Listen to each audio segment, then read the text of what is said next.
نحمد ونصلي على رسوله الكريم اما بعد فاعوذ بالله من الشيطان الرجيم بسم الله الرحمن الرحيم ان الله وملائكته يصلون على النبي يا ايها الذين امنوا صلوا عليه وسلموا تسليما اللهم صل على سيدنا ومولانا محمد وعلى آله وسلم رب زدنی علما۔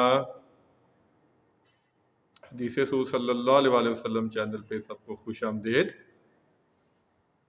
آج انشاءاللہ ایک بہت ہی اہم ہے بیان، چھوٹا سا بیان ہے۔ میری درخواست ہے کہ ضرور تھوڑا سا وقت نکال کے سنیے گا، انشاءاللہ تعالیٰ آپ کو بہت فائدہ ہوگا، آپ کا ذہن بہت صاف ہوگا اس سے، اور کوشش کیجئے گا کہ اس کو آگے بھی سینڈ کریں کہ جو بہت بڑی ہمارے ذہنوں میں ایک غلط فہمی ہے، یہ لوگوں نے ڈالی ہوئی ہے، انشاءاللہ وہ کلیئر ہو جائے گی۔ اس سے پہلے میں ایک حدیث آپ کو بیان کر دیتا ہوں۔ ابن ماجہ میں یہ حدیث موجود ہے کہ نبی پاک صلی اللہ علیہ وسلم فرمایا تھا کہ پہلی امتوں کے جو فرقے بنے ہیں، یہودیوں کے 71 بن گئے، عیسائیوں کے 72 بن گئے، اور میری امت کے 73 فرقے ہو جائیں گے۔ یہ حدیث بڑی بیان کی جاتی ہے اکثر، لیکن بدقسمتی سے اس حدیث کا جو اصل مفہوم ہے وہ نہیں بیان کیا جاتا۔ کہ نبی پاک صلی اللہ علیہ وسلم نے یہ نہیں فرمایا تھا کہ ان کے اگر بنی ہے تو تم نے بھی لازمی بنانے ہیں۔ نبی پاک نے یہ وعید کے طور پہ فرمایا تھا کہ ان کے فرقے بن گئے تھے، تم بچ جانا، کہیں تم بھی فرقوں میں تقسیم نہ ہو جانا۔ اسی حدیث کا یہ مفہوم ہے۔ تو ہمارے بدقسمتی سے کہا جاتا ہے جی لو نبی پاک نے فرما دیا تھا تو فرقے کیوں نہیں بننے اب؟ میرے بھائی، نبی پاک نے وعید کے طور پہ فرمایا تھا کہ پہلی امتیں فرقوں میں تقسیم ہو گئی تھی، اے میری امت تم بچ جانا، کہیں ان سے زیادہ فرقے نہ بنا لینا۔ اور سورہ آل عمران کی 103 نمبر آیت ہے کہ اللہ تعالیٰ فرماتا ہے کہ اللہ کی رسی کو مضبوطی سے تھام لو اور فرقوں میں تقسیم نہ ہو، فرقوں میں نہ بٹو۔ اور سورہ آل انعام کی 159 آیت بہت سخت وعید ہے۔ 159 سورہ آل انعام، اللہ تعالیٰ نے فرمایا نبی جنہوں نے تمہارے دین کو ٹکڑے ٹکڑے کر ڈالا، یعنی فرقے بنا دیے، تمہارا ان سے کوئی تعلق ہی نہیں ہے۔ یہ قرآن پاک کے الفاظ ہیں، تمہارا ان سے تعلق ہی کوئی نہیں ہے۔ جب وہ میرے پاس آئیں گے تو پھر میں ان سے خود ہی حساب کتاب کر لوں گا۔ علماء حضرات آپ سوچتے ہوں گے کہ یہ آیتیں انہوں نے نہیں پڑھی، وہ کیوں نہیں بیان کرتے؟ اگر وہ بیان کر کے علماء حضرات نے اگر یہ آیتیں بیان کر دیں تو پھر تو امت ایک ہو جائے گی۔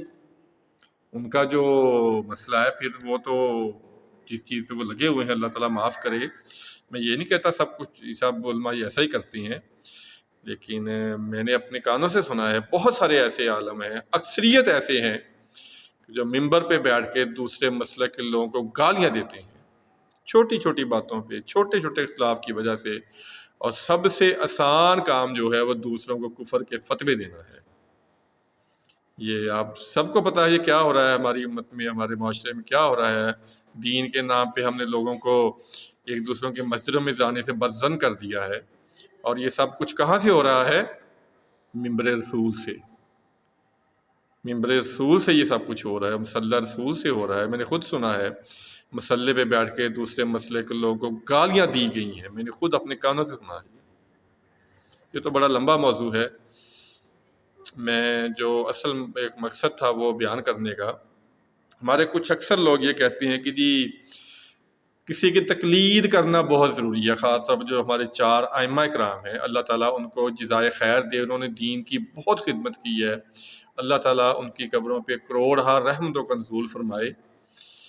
کہ ان چاروں میں سے کسی کی تقلید کرنا بہت ہی ضروری ہے، اگر نہیں کریں گے تو آپ کافر ہیں، آپ غیر عقیدہ ہے، آپ کا ایمان ٹھیک نہیں ہے، پتہ نہیں کیا کیا کہتے ہیں۔ تو میں پہلے عرض کر چکا ہوں کہ ذرا کھلے ذہن سے اس بیان کو سنیے گا۔ اب میں جو چیز مین ہے جو بیان کرنے لگا ہوں وہ دیکھیں کہ تقلید ضروری ہے کیا ان کی۔ میں پہلے کہہ چکا ہوں ان کی خدمات دین کے لیے، مذہب کے لیے بے شمار، اللہ تعالیٰ ان کی قبروں پہ کروڑا رحمتوں کا نزول فرمائے۔ اللہ تعالیٰ انہوں نے جو کاوشیں کی ہیں، جو محنتیں کی ہیں دین پہنچانے کے لیے، اللہ تعالیٰ انہیں ان کا پورا جزائے خیر دے۔ اب جو چیز میں بیان کرنے لگا وہ ذرا غور سے سنیے گا کہ امام ابو حنیفہ جو حنفی مسلک کے امام ہیں وہ 80 ہجری میں پیدا ہوئے ہیں. یہ چیزیں آپ نے ذرا غور سے سننی ہے اور ذہن میں رکھنا ہے آپ نے کہ 80 ہجری میں پیدا ہوئے ہیں اور 150 یعنی 150 ہجری میں وفات پائی ہے. امام ابو حنیفہ 80 ہجری میں پیدا ہوئے ہیں اور 150 ہجری میں انہوں نے وفات پائی ہے. امام مالک 93 یعنی ان سے 13 سال بعد پیدا ہوئے ہیں. امام مالک 93 ہجری میں پیدا ہوئے ہیں اور 179 اور 189 ہجری میں انہوں نے وفات پائی ہے. یعنی امام ابو حنیفہ کے 13 سال بعد یہ پیدا ہوئے ہیں اور تقریباً 29 سال بعد انہوں نے وفات پائی ہے. امام شافعی 150 ہجری میں پیدا ہوئے ہیں. کب پیدا ہوئے ہیں؟ 150 ہجری میں اور 204 ہجری میں انہوں نے وفات پائی ہے. امام احمد بن حنبل 163 163 ہجری میں پیدا ہوئے ہیں اور 241 ہجری میں انہوں نے وفات پائی ہے. میں پھر دہراتا ہوں، اللہ کرے میرا پوائنٹ آپ سمجھ جائیں. تو یہ ایک چھوٹی سی کوشش ہے، مجھے پتا ہے کہ میری بات کس نے سننی ہے، لیکن ایک چھوٹی سی کوشش ہے یہ کی جا رہی ہے کہ جو لوگ کہتے ہیں کہ کسی کی تقلید کے بغیر آپ کا ایمان مکمل نہیں ہوتا، فتوے لگاتے ہیں جی تو غیر مقلد ہے، تو کافر ہے، تو کسی کو مانتا نہیں ہے، تو یہ کرتا ہے، تو وہ کرتا ہے. میں بارہ کہہ چکا ہوں، ان ائمہ کرام کی خدمات اللہ تعالیٰ ان کی قبروں پہ کروڑ رحمتوں کا نزول فرمائے. جو انہوں نے دین کی خدمت کی ہے، ہم تک دین پہنچایا ہے، اللہ تعالیٰ ان کو جزائے خیر دے. لیکن آپ دیکھیں کہ سب سے پہلے امام ابو حنیفہ نبی پاک صلی اللہ علیہ وسلم کے 80 سال بعد پیدا ہوئے ہیں. 80 ہجری میں پیدا ہوئے ہیں. وہ تقریباً 10 سال اگر وہ ہجرت کا نکال لیں پھر بھی 70 سال بنتے ہیں. تو جتنا بھی عرصہ ہے، اور میں پھر دہرا رہا ہوں طریقے تاکہ آپ کو سمجھ آئے ذرا کہ میں کیا کہنا چاہتا ہوں. اور امام مالک 93 ہجری 93 ہجری میں پیدا ہوئے ہیں. امام شافعی 150 ہجری میں پیدا ہوئے ہیں اور امام احمد بن حنبل 163 163 ہجری میں پیدا ہوئے ہیں. تو میرا سوال ذرا یہ ہے کہ جو ان سے پہلے لوگ تھے، ہم پہ تو چلو آپ کہتے ہیں ان کی تقلید واجب ہے، جو ان سے پہلے لوگ تھے ان کے ایمان کے بارے میں آپ کیا کہیں گے؟ کیا نعوذ باللہ معاذ اللہ ان کا ایمان کوئی ہلکا تھا کہ انہوں نے کن کی تقلید کی تھی؟ انہوں نے نبی پاک صلی اللہ علیہ وسلم کی تقلید کی تھی، اور ہمیں بھی نبی پاک صلی اللہ علیہ وسلم اور صحابہ کرام کی ہی تقلید کرنی چاہیے. ہمیں بھی اسی دین پہ چلنا چاہیے. نبی پاک صلی اللہ علیہ وسلم بتا کے گئے ہیں اور صحابہ کرام نے ہم تک پہنچایا ہے. آگے جو اختلاف ہوئے ہیں وہ ان ائمہ کرام کے درمیان ہوئے ہیں. صحابہ کرام کے درمیان بھی اختلاف ہوئے تھے، لیکن اس شدت سے نہیں ہوئے تھے. جو اختلافات ہوئے ہیں وہ ائمہ کرام کے درمیان ہوئے ہیں. اور پہلے امام جو امام ابو حنیفہ ہیں وہ 80 سال 80 ہجری میں پیدا ہوئے ہیں. یعنی تقریباً صحابہ کرام کا وہ جو دور تھا وہ تقریباً صحابہ کرام اس دنیا سے پردہ فرما چکے تھے. تو جو لوگ پردہ فرما چکے تھے، کیا ان کا دین سچا نہیں تھا؟ جن کو اللہ نے قرآن پاک میں کہا کہ یہ اللہ کی جماعت ہے، یہ ہدایت یافتہ ہے، اللہ ان سے راضی ہے اور یہ اللہ سے راضی ہیں، تو ان کا ایمان کے بارے میں آپ کیا کہیں گے؟ اللہ کرے آپ میرا پوائنٹ سمجھ گئے ہوں. یہ چھوٹی سی کوشش میں نے کی ہے کہ یہ جو اختلافات ہیں ان کو کسی طرح خدا را ختم کرے. میں بڑے وثوق سے یہ بات کہہ سکتا ہوں، بڑے دعوے سے کہہ سکتا ہوں، اس میں مسجد میں بیٹھا ہوا. میں پہلے کہہ چکا ہوں کہ میرا کوئی اسٹوڈیو نہیں ہے، میرا کوئی اس طرح کا کوئی تعلق نہیں ہے. ایک سستا سا موبائل ہے میرے پاس، اور ایک چھوٹی سی کوشش کرتا ہوں نبی پاک صلی اللہ علیہ وسلم کی حدیث کو بیان کرنے کی. کہ آپ نے فرمایا تھا، ترمذی شریف میں ہے اور بھی حدیث میں ہے کتب میں، کہ اللہ اس شخص کے چہرے کو تر و تازہ رکھے جو ہماری حدیث سنے اور دوسروں تک پہنچا دے. میں بڑے دعوے سے کہتا ہوں کہ اگر آپ قرآن مجید کی تفسیر خود پڑھ لے ہر بندہ، اور حدیث کی کتب کا مطالعہ کر لے، کسی بھی مسئلے کے خلاف وہ بات کبھی نہیں کرے گا. میں بڑے دعوے سے میں حدیث کا کوئی استاد نہیں ہوں، میں کوئی معلم نہیں ہوں، میں کوئی متقی اور پرہیزگار نہیں ہوں، میں کوئی مفتی نہیں ہوں. میں تو ایک حدیث کا طالب علم ہوں، دین کا ایک ادنا سا طالب علم ہوں. میں طالب علم ہونے کی حیثیت سے بات کر رہا ہوں کہ اگر آپ قرآن پاک کی تفسیر خود پڑھ لیں اور سیاستہ کی کتب کا مطالعہ خود کر لیں، انشاءاللہ تعالی آپ کبھی بھی کسی مسئلے کے خلاف بات نہیں کریں گے۔ آپ کو پتہ چل جائے گا کہ جو ہمیں بتایا جاتا ہے یہ معاملہ سارا اس کا الٹ ہے۔ تفسیر میں آپ کو دو مینشن کر دیتا ہوں۔ ایک ابن کثیر ہے، تفسیر ابن کثیر، بہت پیاری تفسیر ہے، ذرا لمبی ہے، 10 جلدوں میں ہے وہ۔ اگر آپ اس کا مطالعہ کر لیں تو انشاءاللہ آپ کا ذہن بہت کھل جائے گا۔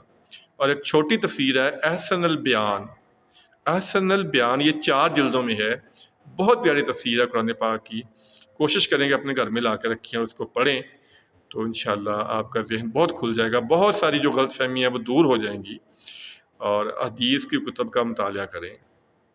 اور ایک واقعہ جو میں اکثر بیان کرتا ہوں، پہلے بھی آپ نے سنا ہوگا کہ نبی پاک صلی اللہ علیہ وسلم نے صحابہ کو حکم دیا، ایک غزوے سے فارغ ہو کے آئے تھے تو آپ نے کہا کہ بنو قریظہ میں جا کے آپ نے عصر کی نماز ادا کرنی ہے، اس سے پہلے ادا نہیں کرنی۔ تو جب صحابہ سفر شروع کیا تو رستے میں عصر کی نماز کا ٹائم ہو گیا۔ یہ 946 ہے بخاری شریف میں، یہ واقعہ جو ہے وہ 946 نمبر پہ ہے، بخاری شریف میں 946 نمبر پہ، آپ خود بھی مطالعہ کریں اس کا۔ تو وہاں ایک بہت شدید اختلاف ہوا صحابہ کے درمیان۔ کوئی صحابہ نے کہا جی نماز وقت پہ پڑھنا ضروری ہے، اس لیے ہم یہی نماز ادا کریں گے۔ کچھ نے کہا نبی پاک صلی اللہ علیہ وسلم نے حکم دیا تھا کہ بنو قریظہ میں جا کے نماز پڑھنی ہے، ہم یہاں نہیں پڑھیں گے۔ اب دیکھیں یہ اختلاف ہوا، نماز میں اختلاف ہوا ہے۔ آدھے صحابہ نے وہاں نماز ادا کی اور آدھے نے بنو قریظہ پہنچ کے وہاں نماز ادا کی۔ تو اگر ہمارے جیسے کوئی جاہل ہوتے تو ان میں سے ایک فرقے پہ تو ضرور کفر کا فتویٰ لگا دیتے، لیکن جب نبی پاک صلی اللہ علیہ وسلم کو پتہ چلا تو آپ نے کسی کی بھی ملامت نہیں کی، کسی کو بھی برا نہیں کہا۔ یہ ہے دین، لا اکراہ فی الدین، دین میں کوئی جبر نہیں ہے، کوئی شدت نہیں ہے، کوئی سختی نہیں ہے۔ دین تو بہت آسان ہے، بہت نرم ہے۔ ہماری جہالت ہے کہ ہم نے دین کو پڑھا نہیں ہے، ہم نے صرف سنا ہوا ہے۔ میں یہ نہیں کہتا سارے لوگ غلط دین بیان کرتے ہیں، لیکن بدقسمتی سے اکثریت وہ لوگ ہیں جو دین کو غلط بیان کرتے ہیں۔ موضوع لمبا ہو جائے گا، ورنہ میں بتاتا آپ کو تھوڑا سا کہ جو نماز میں ہمارے اختلافات ہیں، نماز میں کسی مسلک کا کوئی اختلاف نہیں ہے۔ آپ کہہ رہے ہوں گے جی میں کس طرح کی بات کر رہا ہوں؟ اگر آپ نماز کے فرائض دیکھیں، جو نماز کی 7 شرطیں ہیں اور 13 فرائض ہیں، یعنی 7 شرطیں نماز شروع ہونے سے پہلے اور 6 جو ہے وہ نماز جب ہم شروع کر لیتے ہیں تو اس کے اختتام تک، یہ جو 13 فرائض ہیں نماز، اس میں سے کسی مسلک کا کوئی اختلاف نہیں ہے۔ آپ ذرا غور سے ان کو 13 کو دیکھیں کہ ان میں کسی مسلک کا کوئی اختلاف نہیں ہے۔ ہمارا اختلاف ہے سنتوں میں، کہ کسی کو نبی پاک صلی اللہ علیہ وسلم کی کوئی سنت اچھی لگی اس نے وہ اپنا لی، کسی کو کوئی سنت لگی اس نے وہ اپنا لی، اور ہمارے جو لوگ ہیں وہ کہتے ہیں جی فلاں کی تو نماز ہوتی نہیں ہے، وہ تو اس طرح پڑھتا ہے، اس کے پیچھے نماز نہ پڑھنا، اس کی مسجد میں نہ جانا۔ اللہ تعالیٰ ہمیں ہدایت عطا فرمائے، اللہ تعالیٰ ہمیں ہدایت نہ عطا فرمائے۔ میں بارہا آپ سے ایک ہی درخواست کر رہا ہوں، خدا را قرآن پاک کی تفسیر پڑھیں۔ میں نے 2 تفسیریں آپ کو بتائی ہیں، تفسیر ابن کثیر اور احسن البیان، ان دونوں میں سے جو بھی آپ کو آسان لگے خود مطالعہ کریں، اور حدیث کی کتب کا خود مطالعہ کریں۔ آپ دیکھیں گے کہ ہمارے دین میں جو اختلافات، جو ہمیں کفر کے فتوے ایک دوسرے کو دے رہے ہیں، یہ ہم اپنی جان پہ خود ظلم کر رہے ہیں کسی کے پیچھے لگ کے۔ اور وہی باتیں میں اکثر کہتا ہوں، نماز کی پابندی کریں، نماز کسی حال میں نہ چھوڑیں، اور کوشش کیا کریں کہ جو حدیث کی اگر آپ کو کسی سے ملے کوئی بیان اچھا لگے تو اس کو آگے سینڈ کر دیا کریں۔ وہ حدیث میں بڑی دفعہ بیان کر چکا ہوں، بخاری شریف میں 2942 نمبر ہے، لمبی حدیث ہے، اس کا آخری حصہ ہے کہ آپ نے حضرت علی سے فرمایا تھا کہ اگر تیری رہنمائی سے ایک شخص بھی راہ ہدایت پہ آ گیا تو تیرے لیے 100 سرخ اونٹ صدقہ کرنے سے بہتر ہے۔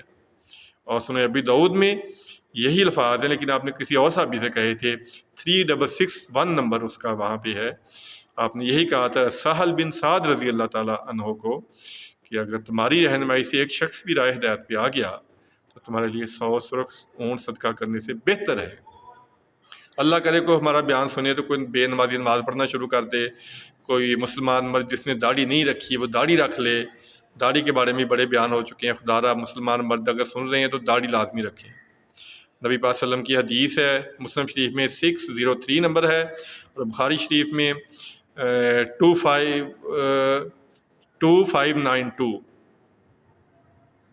5928 نمبر ہے اس کا۔ اور آپ نے فرمایا تھا کہ مشرکین کی مخالفت کرو۔ اب الفاظ سنیں آپ، ایک جگہ ہے آتش پرستوں کی مخالفت کرو، وہ داڑیاں نہیں رکھتے، تم داڑیاں رکھو۔ داڑھی رکھنا یہ بہت ضروری ہے مسلمان مرد کے لیے۔ اللہ کرے ہمیں دین پڑھنے کا شوق پیدا ہو، ہمیں دین سمجھنے کی اللہ تعالیٰ توفیق عطا فرمائے، ہمیں اختلافات کو بلا کر سب سے پیار محبت کرنے کی توفیق عطا فرمائے، اللہ تعالیٰ عمل کی توفیق عطا فرمائے۔ آمین ثم آمین۔ السلام علیکم ورحمۃ اللہ وبرکاتہ۔